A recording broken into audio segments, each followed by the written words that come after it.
Hi. ഇത്തവണത്തെ election ഫലം പുറത്തു വന്നപ്പോൾ എനിക്ക് ഏറെ സന്തോഷം തോന്നിയ ചില വ്യക്തികളുടെ വിജയമുണ്ട്. അത് മറ്റാരുമല്ല, ഇത്തവണ നിയമസഭയിലേക്ക് മത്സരിച്ച എൻ്റെ പ്രിയപ്പെട്ട കുറേ സഹോദരിമാർ വിജയിച്ചു കയറിയതാണ്.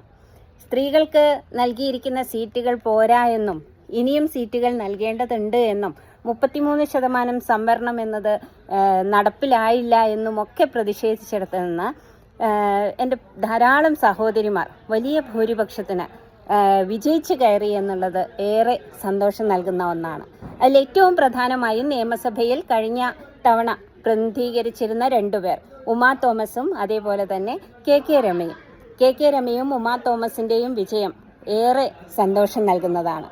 അതിനു പുറമെ പ്രിയപ്പെട്ട ബിന്ദു കൃഷ്ണ, മഹിളാ കോൺഗ്രസിൻ്റെ സംസ്ഥാന അധ്യക്ഷയായിരുന്ന ശ്രീമതി ബിന്ദു കൃഷ്ണ വിവിധ പദവികൾ, DCC അധ്യക്ഷ ഉൾപ്പെടെയുള്ള വലിയ പദവികൾ വഹിച്ചുകൊണ്ട് വന്ന ബിന്ദു കൃഷ്ണ, AICC സെക്രട്ടറിയായി പ്രവർത്തിച്ചിരുന്ന പ്രിയപ്പെട്ട ഷാനിമോൾ ഉസ്മാൻ, ഇവരുടെയൊക്കെ വിജയം വലിയ സന്തോഷം നൽകുന്നതാണ്.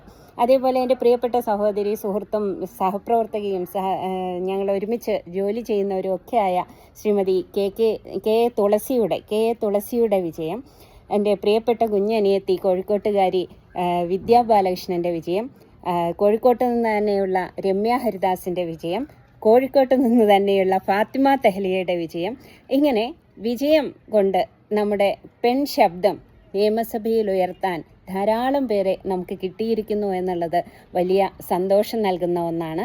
LDFിൽ നിന്നും രണ്ടുപേര്, ഇപ്പോഴത്തെ കണക്കനുസരിച്ച് രണ്ടുപേരാണ്, അംബികയും അതേപോലെ തന്നെ ഗീതാ ഗോപിയും, രണ്ടുപേരുടെ വിജയമാണ് ഇപ്പോൾ നമ്മൾ അറിയുന്നത്. മുന്നിൽ നിൽക്കുന്നത് ഈ രണ്ടുപേരുമാണ്. ചുരുക്കി പറഞ്ഞാൽ 10ഓളം വനിതകളുടെ പ്രാതിനിധ്യം ഇത്തവണ നിയമസഭയിൽ ഉണ്ടാകും എന്നുള്ളത് അഭിമാനകരമായ സന്തോഷകരമായ ഒരു വസ്തുതയാണ്. 10 അല്ല യഥാർത്ഥത്തിൽ വേണ്ടത്, എങ്കിലും 10 പേരെങ്കിലും കടന്നു ചെല്ലുന്നു എന്നുള്ളത് സന്തോഷത്തോടെ അറിയിക്കുകയാണ്. Thank you.